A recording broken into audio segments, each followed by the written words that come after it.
Voting for Sharpe and Hollister on November 6th replaces fear with hope. And it's a win-win paradigm for all of us. You got that? A win-win for all of us. Thank you.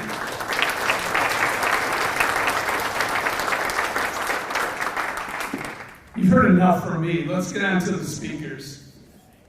Our first speaker this evening is Kevin Kruver. Kevin Kruver is the former chairman of the Erie County Libertarian Party. He's the former director of Western New York NORML. He's a lifelong Erie County resident, a proud supporter of Larry Sharpe, and of enacting reform in New York State. Please welcome Kevin Kruver.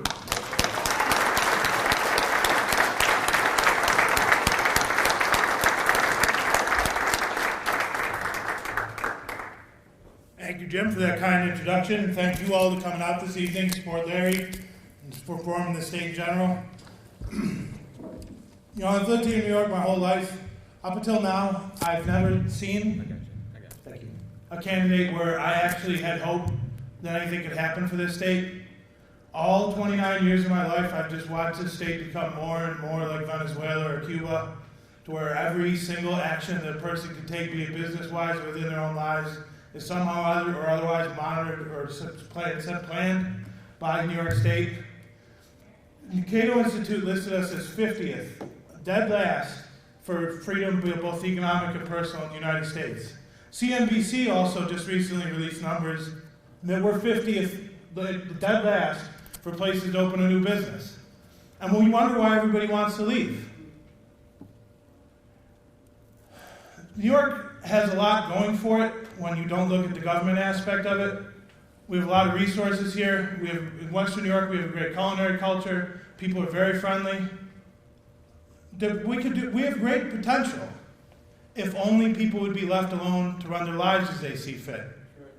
I have no idea what is good for any person in this room, and neither does anyone at Albany. Only you know what is good for your life. No one else could ever know that.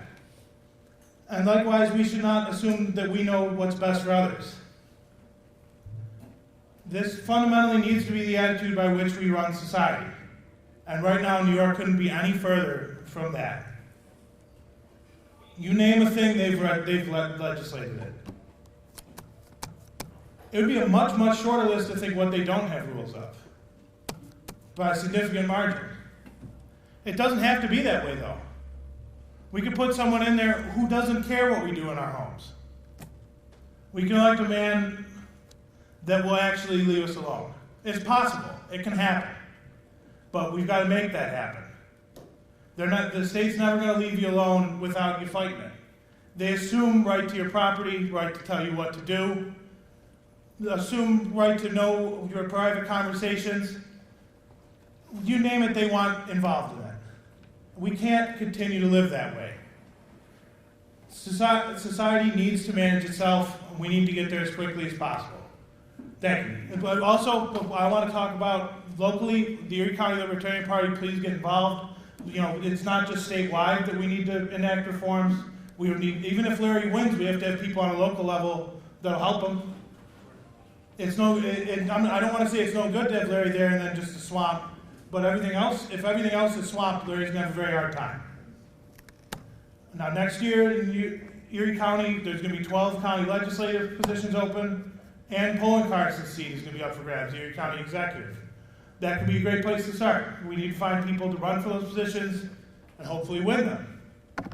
Because, like I said, as great as Larry's going to do on his own, we need to have people there to back him. That's the most important thing that we can't forget, and we cannot forget. Please stay involved after the election year. Thank you.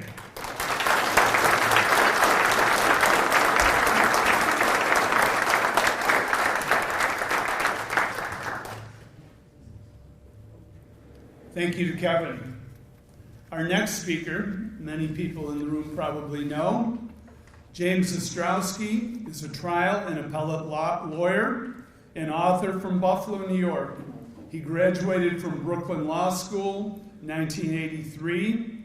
Jim is the author of 5 books, including Government Schools Are Bad for Your Kids and Progressivism, a primer. James is an associate scholar at the Ludwig von Mises Institute and a columnist for LouRockwell.com. Jim attended Murray Rothbard's private seminar in the history of economic thought, and I happen to know he's also a big high school basketball fan and coach. Please welcome James Strauss.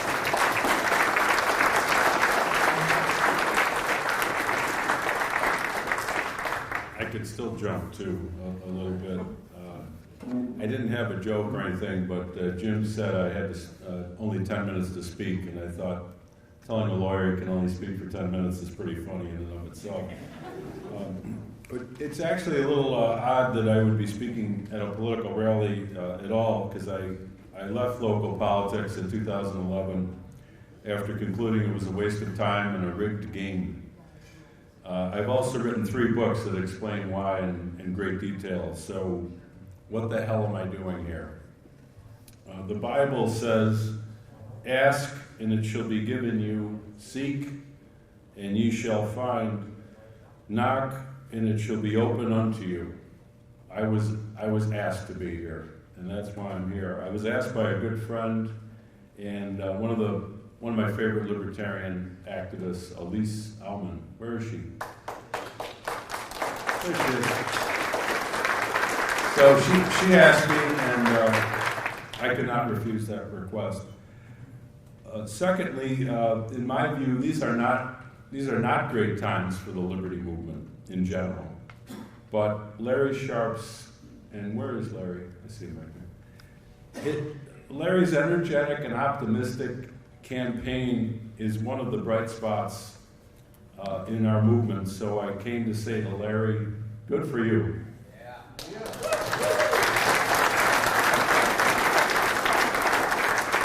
Good for Larry for having the guts and the gumption to stand up for liberty. You have my vote. Ask and you shall receive. I want it. Third, I happen to know that the GOP was concerned that I was behind the Sharpe campaign, as I have been behind many anti-machine uprisings in the past. I wasn't this time, but then I thought, why shouldn't I get behind Larry? In return for years of effort trying to move the GOP in a libertarian direction, I accomplished nothing and was rewarded with nothing but grief, as the party is dominated by political hacks whose prime interest is not public policy or principle, but power, money, and ego. No good deed goes unpunished is my sad experience with the GOP. Fourth, they complain that Larry will split the vote and elect Cuomo. But the last time I checked, Molinaro had just 38% of the vote and no real momentum to speak of. There's no energy in his campaign. Nobody's talking about him. He's dead in the water. Yes. Face it, Molinaro is a wasted vote.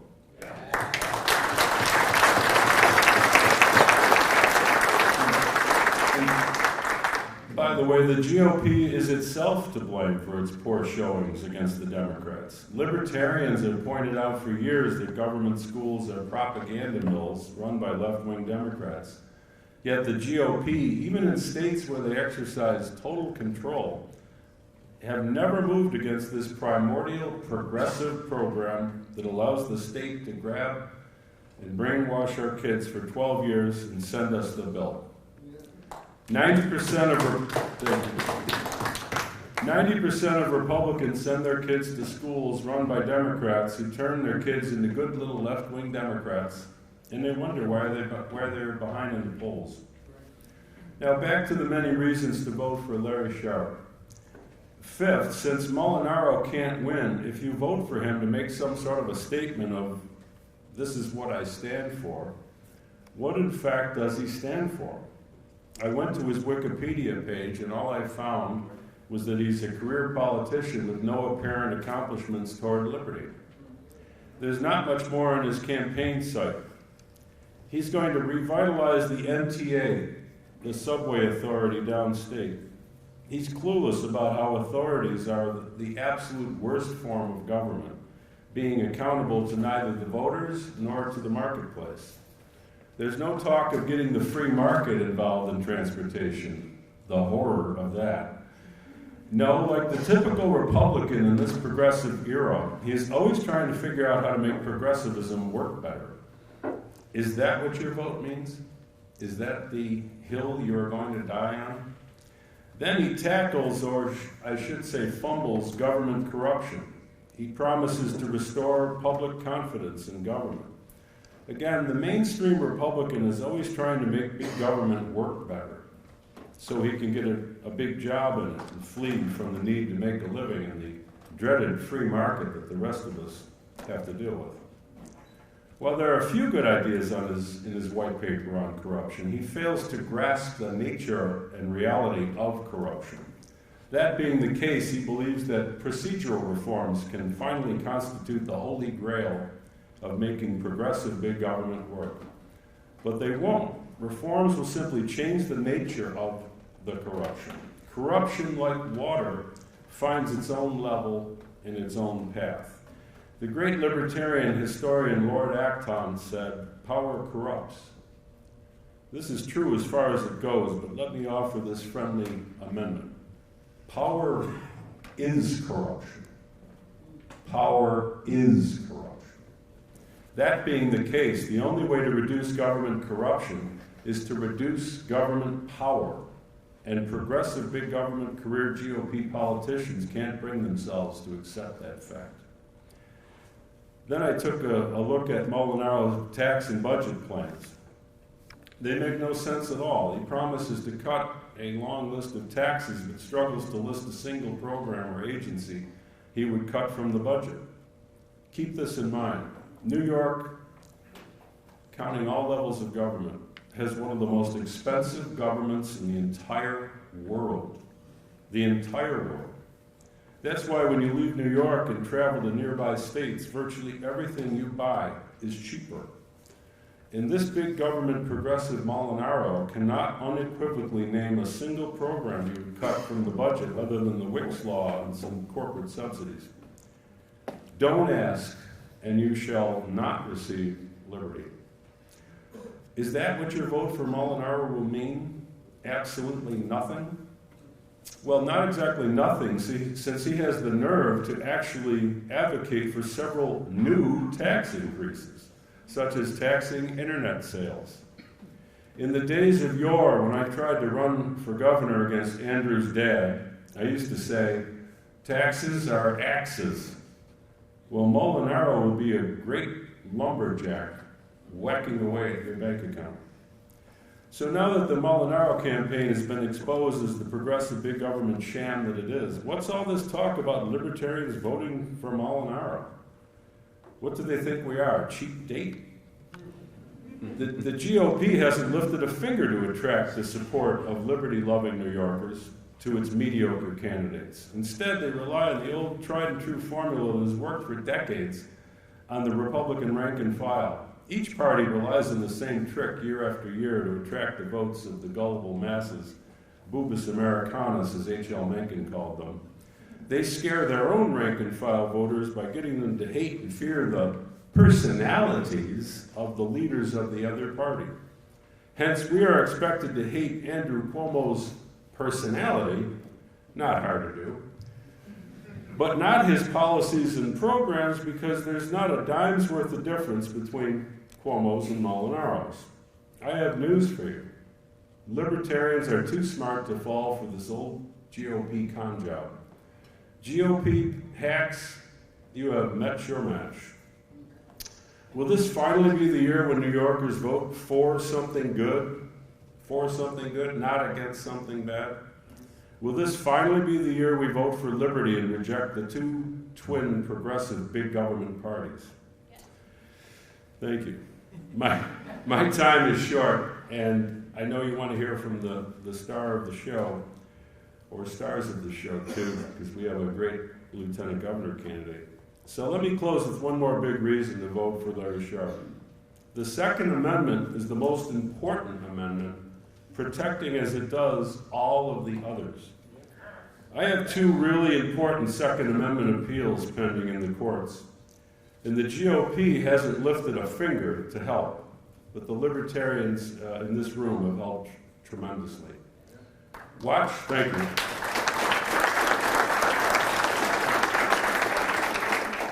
I like to say, watch the hands, not the mouth. There is nothing on Molinaro's website about the Second Amendment. Yet this is the issue about which they are urging us to abandon our principles and support Molinaro. Why should those of us who support the right to bear arms vote for a candidate who is too embarrassed to even mention the Second Amendment on his campaign website? Did you know that the right to bear arms is not protected by the state constitution? I intend to vote for the only candidate who will support a constitutional amendment to add the right to bear arms to the state constitution, Larry Sharpe.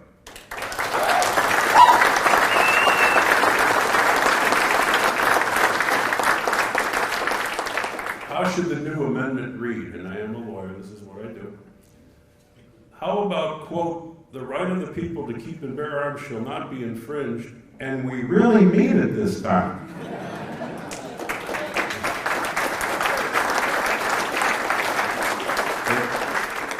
Here's an extra clause I came up with as well. Quote, and any judge who refuses to protect this right shall be deemed to immediately vacate their office and forfeit their salary.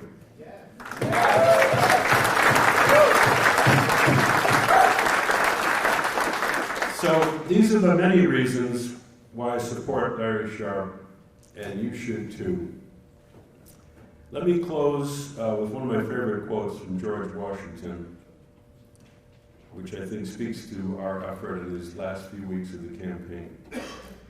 Perseverance and spirit have done wonders in all ages. Thank you.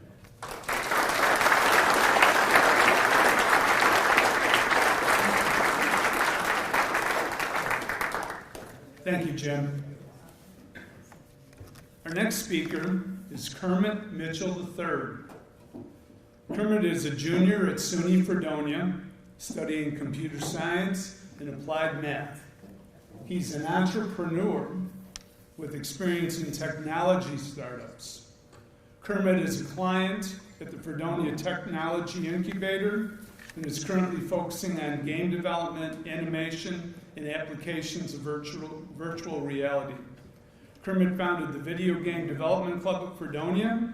He's an excellent student, but he believes that the current educational system is broken and needs serious reform. Please welcome Kermit.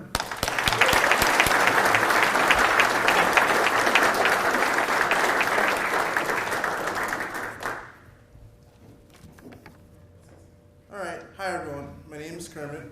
I'm from Uniondale, Long Island.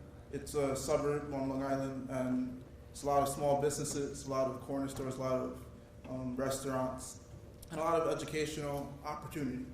Now, I'm the type that was always really good at school. I attended classes, and I understood what the teachers were saying. I always got 100s on the tests and whatnot. So school was generally easy for me. When I turned 13 years old, I learned about a man, and his name was Socrates. And something that I really liked about Socrates is that he questioned everything. And for that, that was new to me, that was a new idea. And so I started to question many things. I started to question religion. I started to question why should I go to school. I started to question why my parents have authority over me. I mean, I was a rebel, I was a teen. But I started to question government as well, and what and why we have government in the first place. And so in that research and in that quest of questioning government, I discovered beautiful documents that enshrined our freedoms and liberties: the Declaration of Independence, United States Constitution, Magna Carta, Universal Declaration of Human Rights, etc. And so after the Enlightenment, what I called it, my Enlightenment, I realized, boy, do I love liberty and freedom.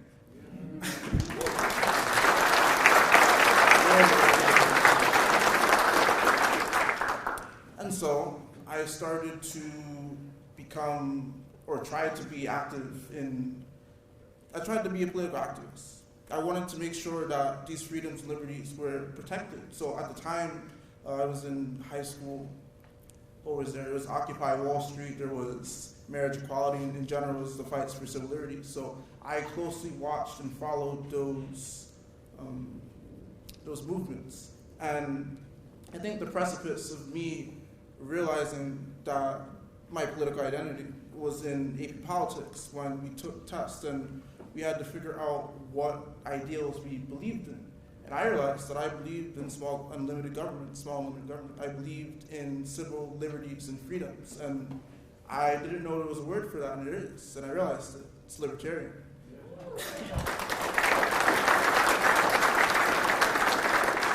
That's what we are, that's what we do, that's what we believe in. And so that's how I got into politics.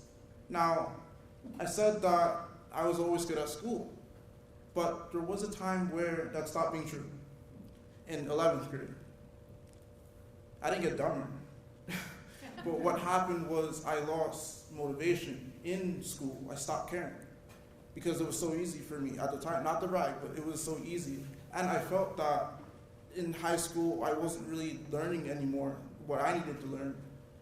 I realized that I loved video games and that I wanted to build them and design them and get imparted into technology. So I learned about programming, I learned about entrepreneurship, I learned about marketing, I learned about finance and the things that you need to get this happening. But to do that, I was skipping school, I was not attending my classes, so that's why my grades slipped. Meanwhile, I started a few startups with my older brother. I love my older brother. He's a great mentor. But I learned that type of culture. And so, long story short, I feel that the education system, especially after 10th grade, it didn't work for me in that sense. And I feel that with K through 10, we will have more entrepreneurs, we'll have more tradesmen, we'll have more people that have a sense of purpose. You know, I go to college and I see so many people that they really don't know why they're there. They don't know why they're there. And I know why they're there. They're there because we've been fed, my generation's been fed a lie. The lie is that the only way to success is if you go to college and get a degree. It's so true, it's shoved down our throats, and I didn't want to go. I wanted to just start my business, start entrepreneurship. But because of family and societal pressures, I was coerced to go to college, and so I went. And so that first semester was a train wreck, academically, because I wasn't ready to be a student again. I was still in my entrepreneurial mindset. In fact, for the last 2 years, the first years of college, entrepreneurial mindset, getting in the incubator, business incubator, getting my accolades. So that's what I did. But now my grades were not doing so well. But am I doing the right type of education for what I'm doing? For what I want to do? Yeah. So that's something that I wanted to get out there. I also feel that right now, at least for my school, it's very inefficient. I study computer science. Computer science, technology goes and updates very quickly. Yet we're learning curricula from 5 or 10 years ago. It's not updating at the pace that it needs to be.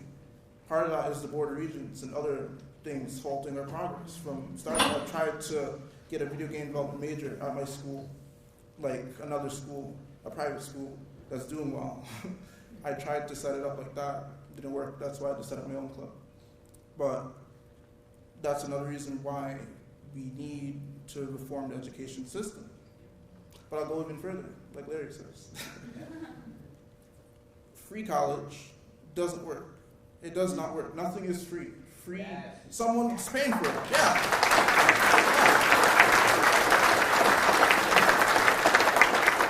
One, someone is still paying for it, regardless taxes. Two, with the Excelsior Scholarship, which I helped to promote, by the way. See this? I won this with a close friend of mine. Went at an event.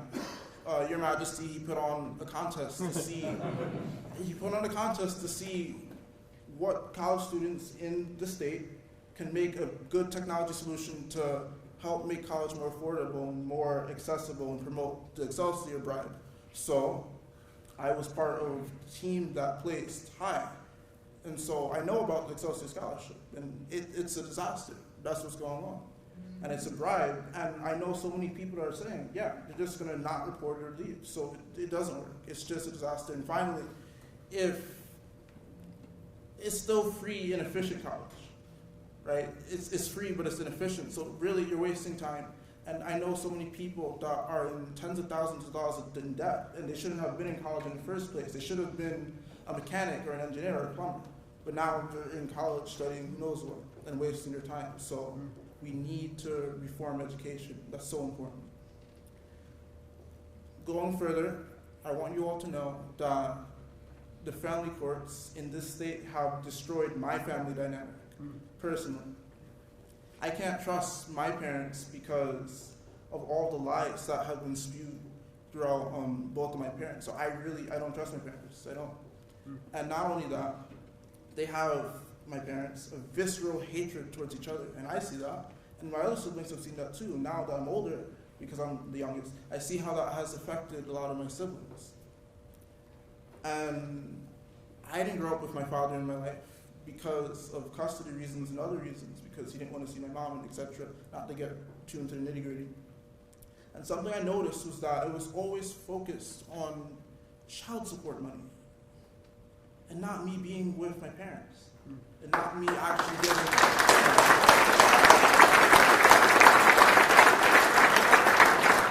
child support is unfairly treating my father, and he, without getting into the details, he's getting ruined by it unfairly, and I can't even do anything about it because I'm not getting the support properly, like how I need to, like how I need to pay for college.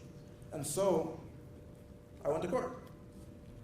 I said, I'm taking my parents to court, and I want to see what I can do to solve the problem. And I go, and I get a notarized statement, and what happens? They invalidate the statement. They say, you are a child, even though I was 19, and they say that you can't defend yourself, so they just eradicated whatever I said. So I had no voice. And so the corruption continues, and it's horrible. So I really appreciate that Larry is the only candidate talking about family court and talking about how we have to fix it. It's a real issue. And I want you to know that it may seem like, in general, I'm a special case, but I am just one of many people struggling with similar issues and similar stories. So I believe that we don't have time anymore to disagree on the small things, and that this is our last chance to fix New York State and put it back in the right direction. And for people of color watching especially, please vote. Please vote, because your ancestors have given up so many blood, sweat, and tears to secure and earn your right to vote. And for all of New Yorkers, let us unite around Larry Sharpe and our movement. Thank you.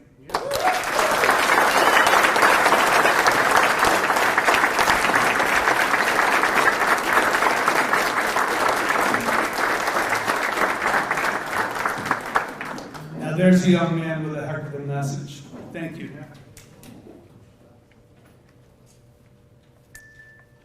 Our next speaker is Andrew Hollister. Andrew is a native of Rochester. He and his wife Yolanda still live there. Andrew attended the Rochester Institute of Technology. He owns his own IT consulting business now in Rochester. And I believe he employs 6 people. Andrew has also served as a volunteer emergency medical technician in his community, and he was a candidate for city council in his community in 2017. His love for his home state of New York and desire to raise a family here are important reasons why he wants to be our next lieutenant governor. Beyond all of this, Andrew is a gentleman, a man of his word, and my friend. Please welcome Andrew Hollister.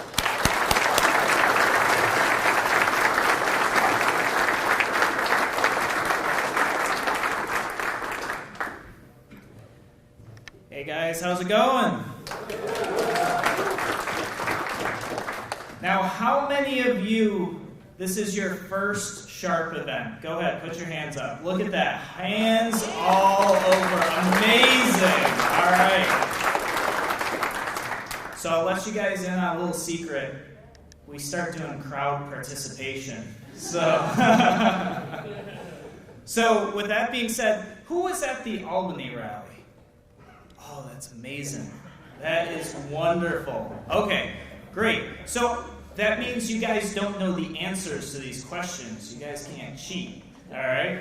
So I want to ask you guys, and just shout out the answer as I ask these questions, and answer from your heart. If you compare our state today to where it was 10 or 20 years ago, are our politicians more or less corrupt? More. Yeah. And the corruption's way worse. Way worse. If you compare our education in this state today to what it was 10 or 20 years ago, is it better or is it worse? Worse. Really worse, yeah. There's no more cursive even, right? How many people learn cursive in school? Yeah, you don't teach that anymore. If you compare our taxes today to 10 or 20 years ago, are they any less? No, they're not.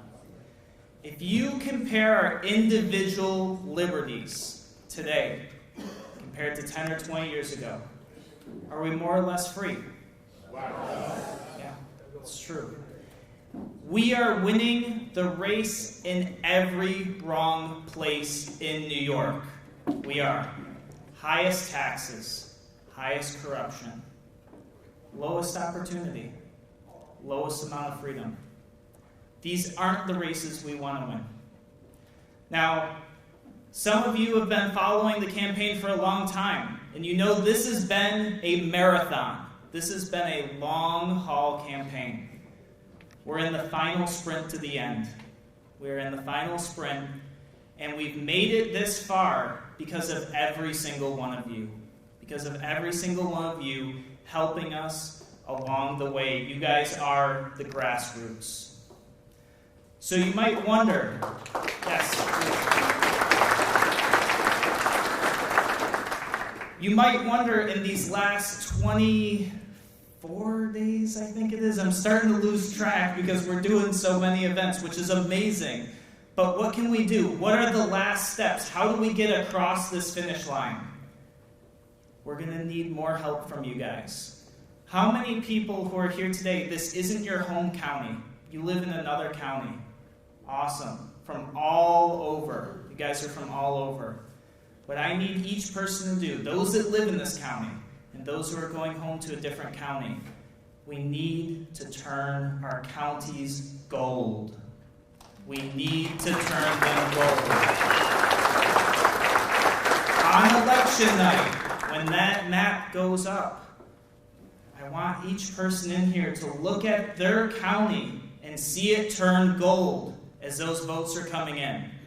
The way to do that is going to be knocking on doors, making phone calls, telling your friends, telling your family about Larry Sharpe. Now, you don't have to sell them on it if you don't want to. If you want to, that's amazing. But you just have to let them know that there's an option and that voting for the lesser of two evils is still voting for evil.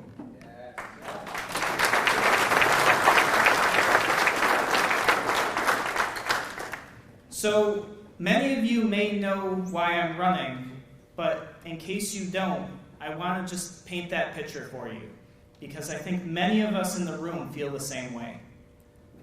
I'm running because 2 years ago I got married. And when I got married, things changed for me. I started planning for a family. I started planning for children. And every time my wife and I told a family member or a friend, or even somebody who didn't even know us, instead of being excited, they said the same thing. When are you leaving? When are you leaving New York? Or they'd have this look on their face like, oh no, you're having kids, you're going to leave. Every time. Every time. It's the same look that parents get on their face when they realize their children are graduating from college and getting a degree, and they realize their kids aren't going to stay here. They're going to go somewhere else. Yeah, some people are happy about that, but truly. So, as people are saying this, I was like, wow, is it really that bad? So I did what I always do. I went out, I looked, I started researching. You know what I found out? It's way worse than people made it sound. It was even worse. It was. Found out our K through 12 system today, 39th in the nation for graduation rates. 39th.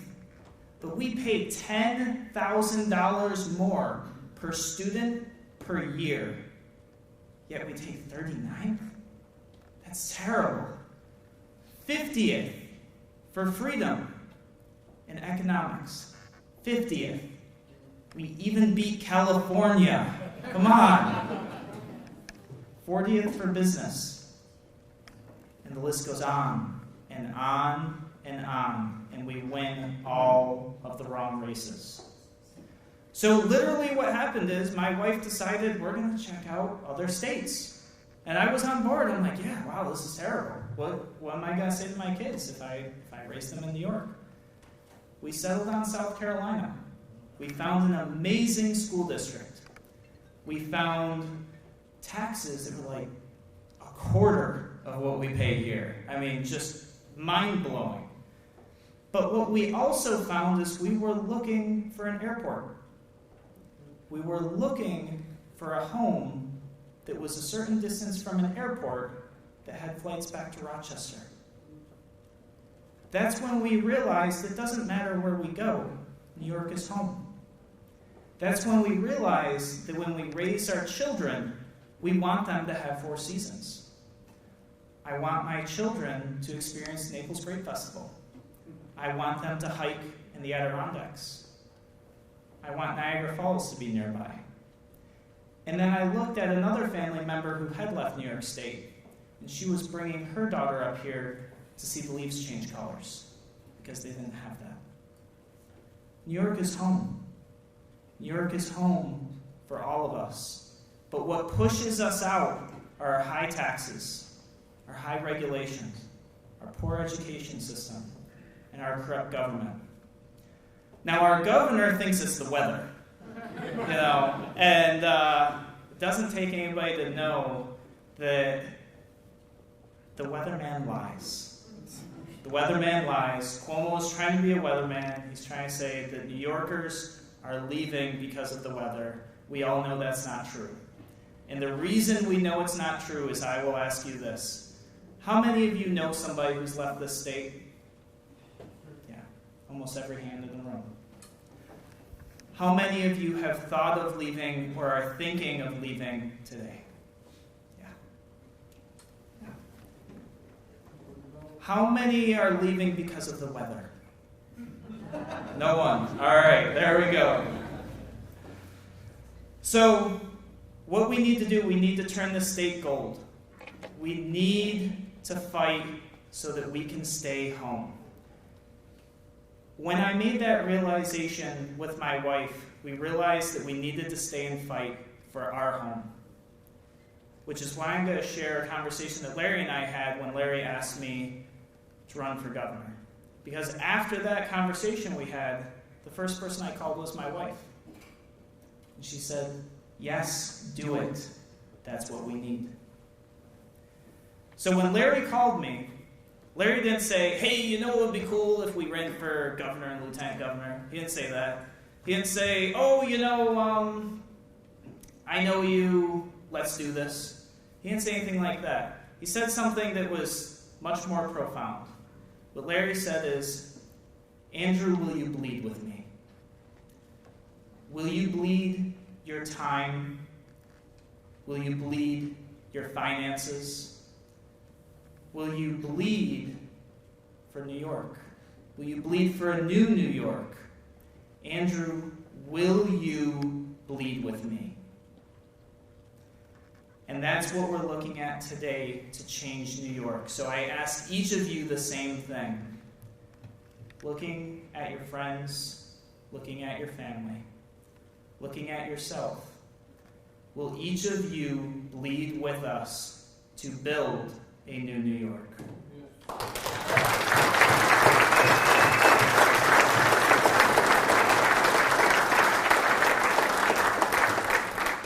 It was pretty powerful.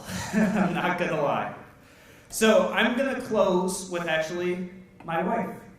Some of you might not know this. She is actually an immigrant from Czech Republic. She got her citizenship this year. She's been a green card holder for over 20 years. And this is actually her first election that she gets to vote in. And one of the biggest challenges that we come across in this election is people who have never voted before, or maybe are thinking that their vote doesn't matter. So what I'm going to do, I'm going to leave you with this video of Yolana, and then Larry's going to come up.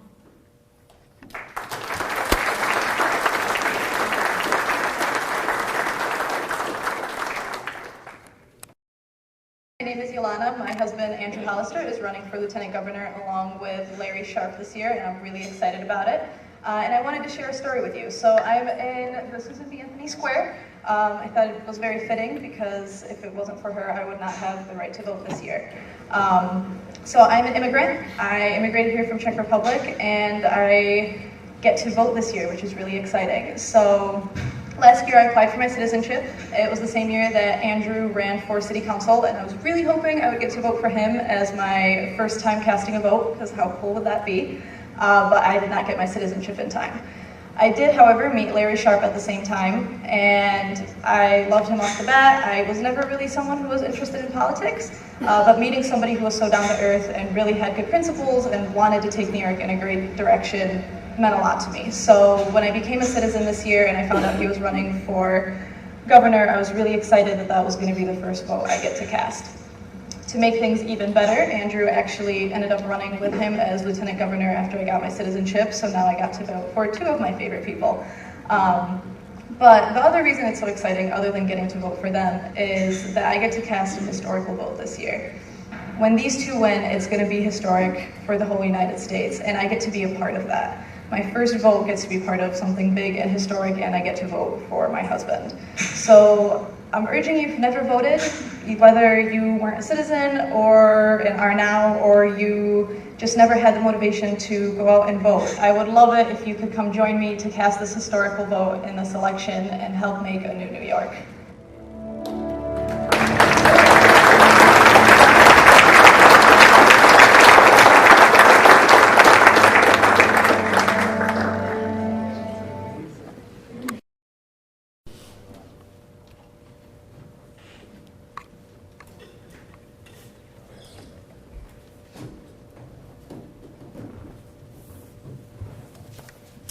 Thank you, Andrew, and thank you, Yolanda.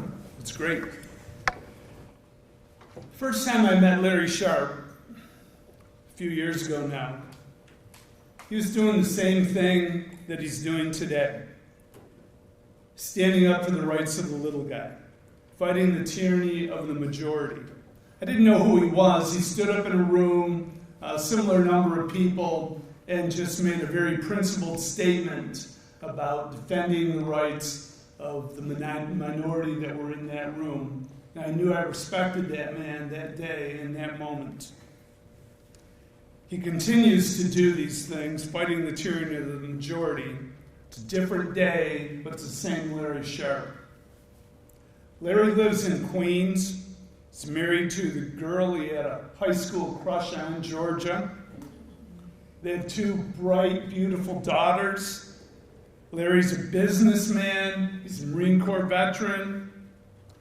Larry likes to say, I don't know what's best for your county, and you don't know what's best for mine, so we're even.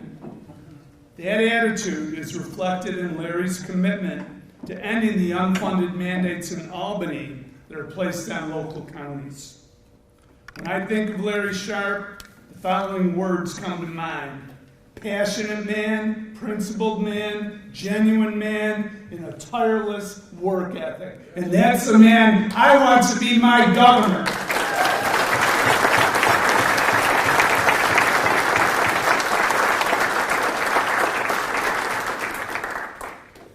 Larry's truly the best hope we have to win, to end that I win and you lose old party approach that I spoke about earlier, where elections have consequences and the people are the ones who pay those consequences.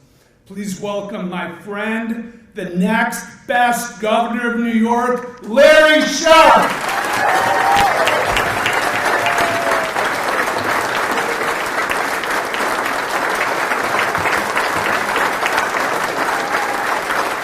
Thank you guys, thank you so much. Thank you all for coming. I'm so happy when you guys come. It means so much to me. I want you to think about something really important. If you're a Democrat or if you're a Republican or independent, but specifically if you're one of the major two, if you're a Democrat or Republican. Democrats have run this state for about 16 years. Think about that for a second. There's not been a Republican winning a statewide election in about 16 years. Not governor, lieutenant governor, senator, nothing. 16 years. If they were going to fix this state, you think they would have fixed it by now? Yeah, probably. The Republicans have been watching this for 16 years. Watching it for 16 years. Do you think by now they'd have a plan? Yeah, they don't. People often tease me, particularly those of the establishment, say things like, well, Larry, where were you 5 years ago? Where were you 10 years ago when we did this thing? So with the track record and what they've done here all the time. Track record. Their track record is failure. Their track record is 8 years of over 100,000 New Yorkers fleeing the state. That's their track record. 1 million since His Majesty King Andrew II has taken the throne. 1 million have left. That's their track record. You're proud of that? Shame on you. You should be proud of that. Now, we all make mistakes. We all do. I made mistakes, you made mistakes. We all have. And perhaps they made some mistakes. That's possible. But when you make mistakes, you're supposed to learn from them. You're supposed to get better from them. You're supposed to change your behavior because of them. Some of us have made mistakes and changed our lives. What have they changed? Nothing. What have Democrats changed? Nothing. Republicans changed? Nothing. Where was I 5 years ago? I was repairing my family and my business from the crash. Where was I 10 years ago? I was repairing my family and my business from the crash because that was my job. I wasn't a public servant. I wasn't doing this. My job was to fix my family and my business, and I did my job. But their job, Democrat and Republican who are running right now, His Majesty and Republican who are running right now, they've been in politics for over 20 years, since they're 18 years old, both of them. What was I doing 10 years ago? I was doing my job. What were they doing? They want me to fix this state? It was their job to fix this state. They were the ones here doing this. In fact, I'm running because they suck. That's the reason.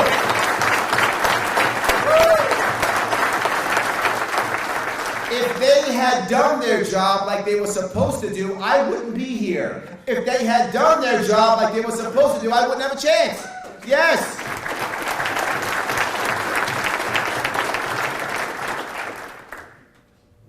They tease me and they say, well, Larry, you've only been doing this a year, you have no experience.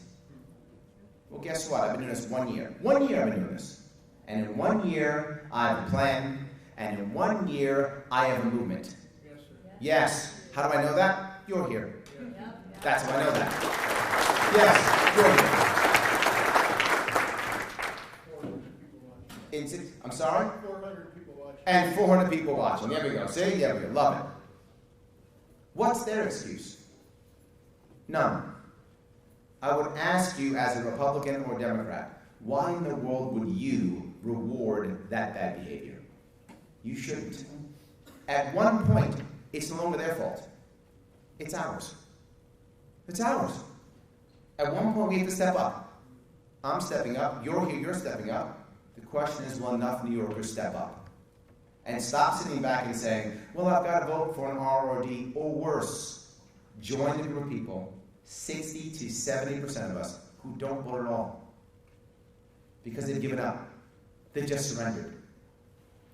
I'm going to talk about surrendering for a second, surrendering for a minute. And this part bothers me tremendously. Some of you may not know this, but we've had a very high rise in suicides in this country in the last couple of years. Huge rise in suicide, about 30%. Huge. In New York, too. New York isn't leading, but it's part of the entire trend. Suicides everywhere. So New York State has two things. People who are packing up and leaving this state, and people who are deciding the only way out is suicide. Literally, people are killing themselves rather than staying here. One of the epidemics is for our farmers. If you know farmers, or you are a farmer, you know. A lot of farmers I know someone's killed themselves. Because that's the way out. Now I'll say it again, that's the way out. So what, if I can, knowing that your citizens are killing themselves, here is the answer that His Majesty has. Finished. Here is the answer the Republican has. Finished. But you ask me, I decide, what can I do? How about I give farmers hope? How about I treat them like businesses? How about I give them other opportunities? How about I show respect to them? How about I take away some of their insurance burden? How about I do something? Just let them know there's hope and I care. Please, don't kill yourself. How about that? We have farmers that have 7 generations in this state, who all they do is get more and more loans to just make things last longer until they eventually come to a point where there's no return. And they think the only answer is a shotgun in their mouth. I know that's horrible to think of, but that's reality. And His Majesty sees this and doesn't care. Why? We're all peasants to him anyway. We're all peasants to His Majesty anyway. He's uncaring, and the Republicans are apathetic also. They have no answer. My answer isn't perfect. But I care. I'll give you one. I'll talk to you. And if I can't make it happen, we'll find the right answer. I'm not going to let you suffer. But I go even further. You mentioned today, thank you so much, Kermit. You mentioned today the idea of father's rights. The idea of how family court is destroying our families. And no one else will talk about it. Farmers aren't the only people committing suicide. So are tons of fathers who see no way out. Every father's rights event I go to, every single person there knows someone who's committed suicide. The last one I went to bothered me so much, I couldn't sleep. I couldn't sleep. I saw a sea of broken men, and no one cared. How can I fix this state with broken men? I can't. And no one cared. And what bothered me most is I lost my father when I was 12. I didn't have a father. But there are sons and daughters who have fathers in this state. And the state stops them from being seen. And the state stops them from being together. And I would have rather had a broke father any day of the week than no father. I would have rather had a broke father who couldn't have given me anything but an ice cream once a month than no father. And I had no father. Because every time I see a sea of broken men and I see broken fathers, you know what's right behind them? Broken children. And if you're in the medical community, you know this. There is also a rash of children attempting suicide. Yeah, I see heads nodding. You know. No one talks about that either. There are children committing suicide or trying to commit suicide. Children as young as 11, 12, 13 years old. Who's talking about that? Nobody. What are we doing? I'll go further. You've heard me talk about corrections officers. Personal to me because my father was a corrections officer at Rikers Island. Right now, every time I go to a corrections officer, I talk to a corrections officer, I hear the same thing. They know someone who's an alcoholic. They know someone who has had a horrible divorce. And they know someone who's committed suicide. Every CEO I know tells me that. Not one hasn't. And maybe there's one out there who hasn't. But none have told me this. They all know of this, all of them. And what has His Majesty done? He won't even give them a contract. How dismissive. I'll give them a contract because I care. Now I'll be clear on this. I'm not a farmer. I'm not a corrections officer. I haven't been divorced in the state. I didn't go through this system. I don't have to have a dog in this, I don't have to have a horse in this race. I don't have to have a horse in this race to care. It's the right thing to do. I should care that my brothers and my sisters are choosing to either pack up and leave or kill themselves to escape this state. And who is talking about that? Nobody. Larry Sharpe. Thank you. Larry Sharpe is talking about that. Yes. Thank you. And this goes to the next piece, which is our addiction problem. Our addiction problem is the same thing. It is people self-medicating. It is people who are overdosing. They are literally killing themselves to escape their daily life in the state. What is His Majesty's answer? Nothing. Was Republicans' answer? Nothing. I'm the one talking about reforming. I'm the one talking about legalizing marijuana and hemp. I'm the one talking about us getting a grasp on our addiction problems. I'm the one talking about this thing. I'm the one talking about fixing family court, fixing the COs, helping our farmers. I'm the one talking about these things because they matter. What's the focus of everything I've said? I focus on this in everything I do. And I think it's because I'm a business person, or maybe I'm just a human being. I don't know what it is. But I focus on something very important. I focus on happiness. Now, our nation was built, our founding documents are life, liberty, pursuit of happiness. That's how we started the nation. That's why we fought a war. That's why we told, the king, you gotta go. That's why we did that. Find someone now talking about happiness. You can't. It doesn't exist. Only one guy's talking about that, and that's me. I want happy New Yorkers. That's what I want. Why? Because happy New Yorkers stay in New York. That's important, they stay. How do I know that? I'm a business guy. You run a business, you've been a part of a business, you do tons of things, all types of things. But they all come back to one thing, happy customers. If you're doing things in your business and you don't have happy customers, you're failing. If you're doing stuff in your business, whatever that is, it comes down to one thing, happy customers. Guess what? Happy customers, they stay your customer. Happy customers pay your fees or your prices because they're happy. Happy customers tell other people about how great you are. What you do if you're happy. Well, as governor, you are my customers. I must make you happy. If you are happy, you will stay here. If you are happy, you will raise your family here. If you are happy, you will get educated here. If you are happy, you'll start a business here. If you're happy, you'll retire here. If you're happy, you'll spend your pension here. And that's what I want. Imagine a state to where the norm was. You grew your family here. You had a job here. Educated your kids here. Your kids got jobs here. Then when you retired, you got a pension, and you spent your pension here. In fact, you loved it so much, you took your pension, and you started a small business in your town. Imagine if that was the norm in this state. Imagine how awesome this place would be. As Andrew said, people love this state. They just hate the government. It's true.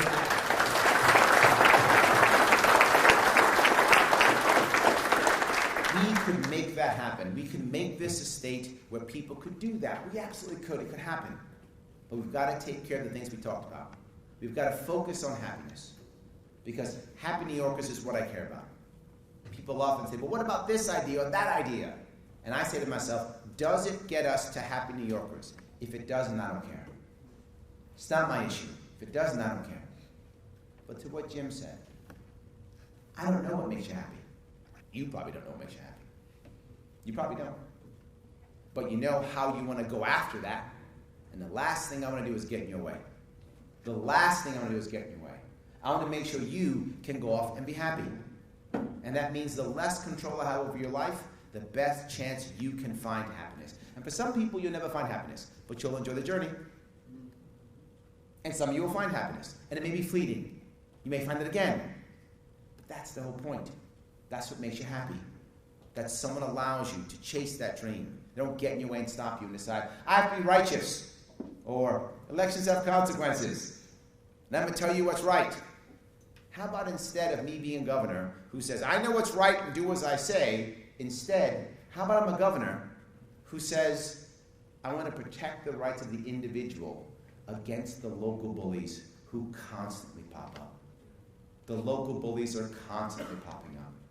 Why aren't we stopping those guys?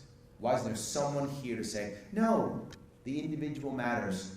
The individual father, the individual mother, the individual employer, the individual employee, the business owner, the retiree, the pensioner. You're all valuable. You're all important. You all matter. And you all deserve your rights all the time. Who is fighting for that? Nobody. I tease all the time. And I say this part. Republicans want to be your dad. They want to protect you from everything. Democrats want to be a mom. They want to give you everything. I want to be your brother. The guy who you love, but you don't want to live with. Got it. You don't live with me. Got it. But when you need that ride to the airport, I'm there. You need that ride to the airport, I'm there. If your county, if your town, if your region is doing well, awesome, good for you. If you're in trouble, call me, and I will come help. Transparency matters, and I want to be that brother who, when you need a ride to the airport, I'm there. We can make this happen. Now, I know what you're thinking. Larry, I love what you're saying. It sounds good. Sounds good. But can you really win? Can you really win? I'm going to ask you a question. Anybody in this room is now or has been a registered Democrat? Raise your hand if you would. Thank you. Anybody in this room is now or has been a registered Republican? Anybody in this room is now or has been registered? None of those. But registered, but none of those. Awesome. Anybody in this room has not voted in the last 2 election cycles? There we go. Yes. Why do I ask those 4 questions? I ask them all the time.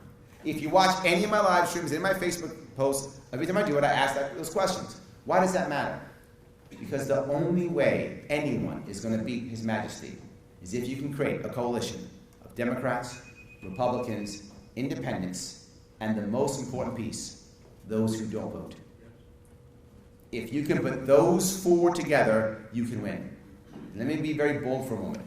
No one else can do that but me. No one else.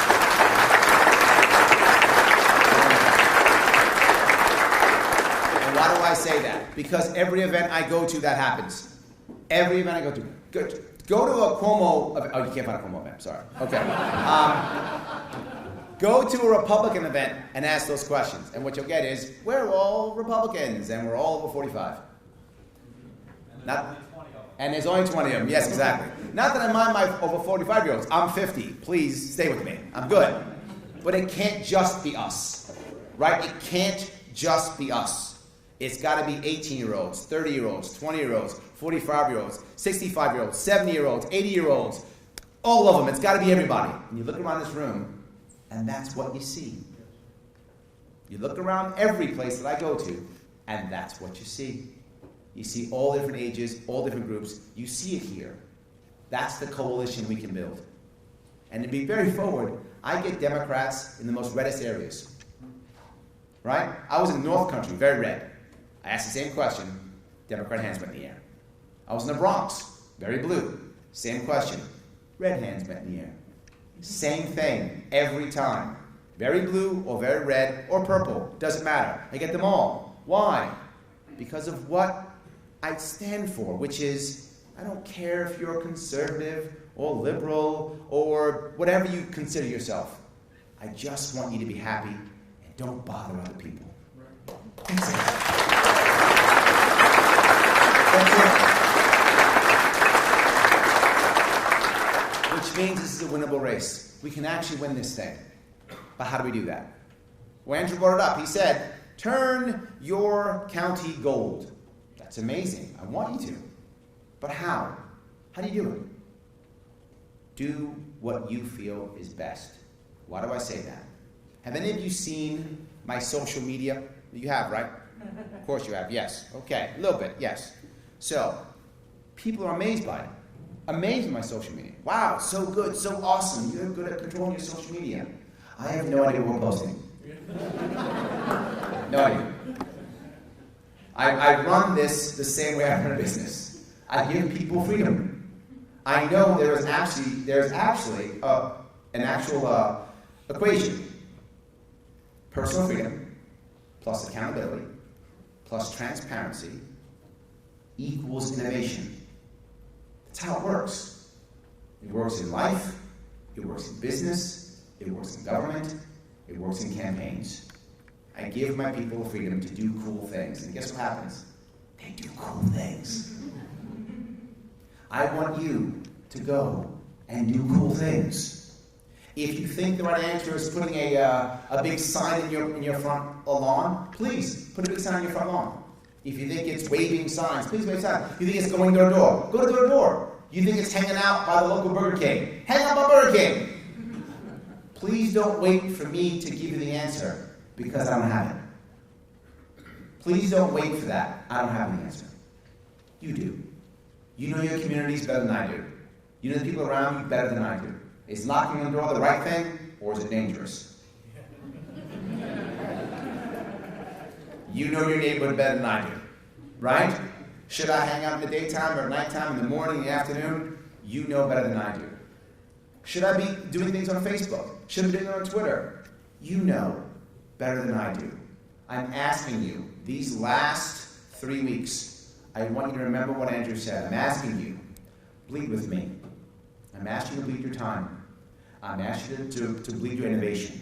I'm asking you to bleed your resources. Yes, Larry, I'm busy. Me too. Me too.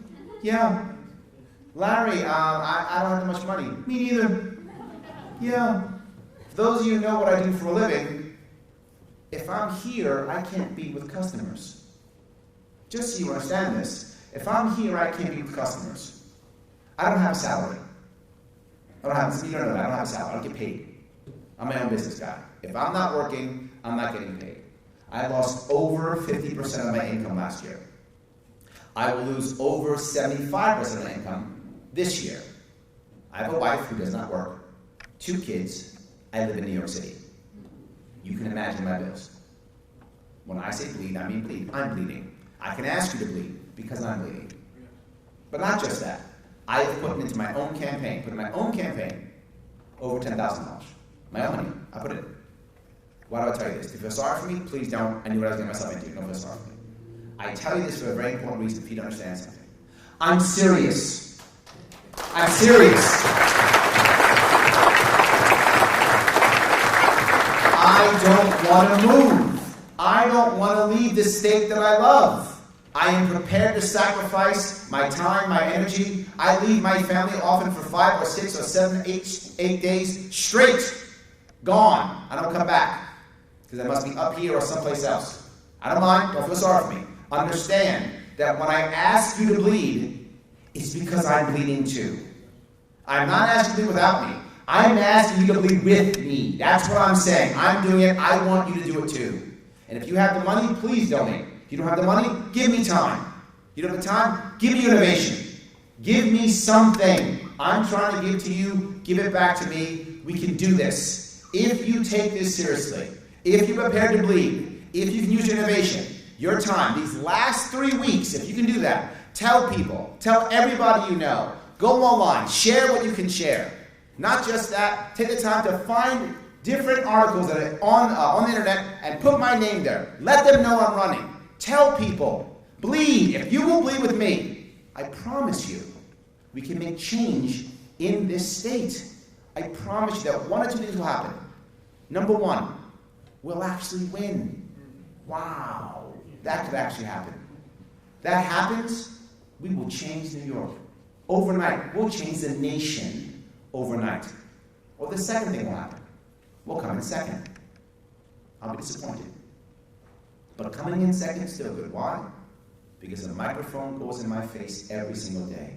A microphone goes in Andrew's face every single day. How'd you guys do it? You came in second. Oh my God. What we do?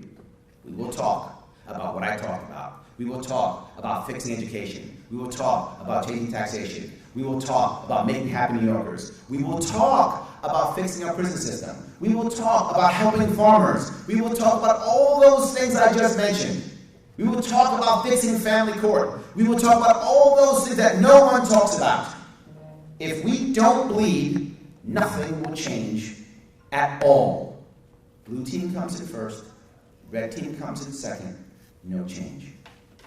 But if we do decide to do this, and I'm asking a lot of you, I'm asking a lot of me too.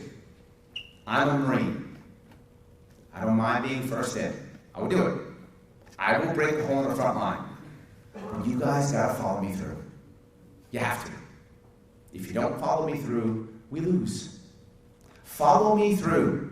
Do this, bleed with me, we will make change. We will make a better New York. We'll make a happy New York.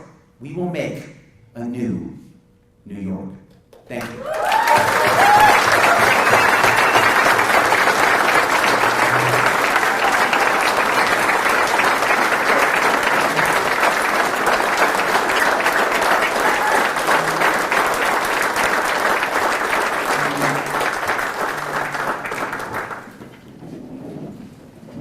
Larry Sharpe, ladies and gentlemen.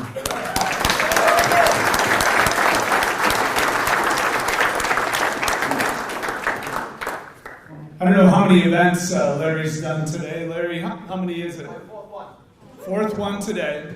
And this week, do you have a number offhand? Since 16. 16 this week. It shows you how motivated this man is, and Andrew also, to get this done. So please bleed with him. I want to thank everybody again tonight. I want to thank the Post here for putting this on, our speakers who came, and all of you folks here too. I give you a hand for being here tonight.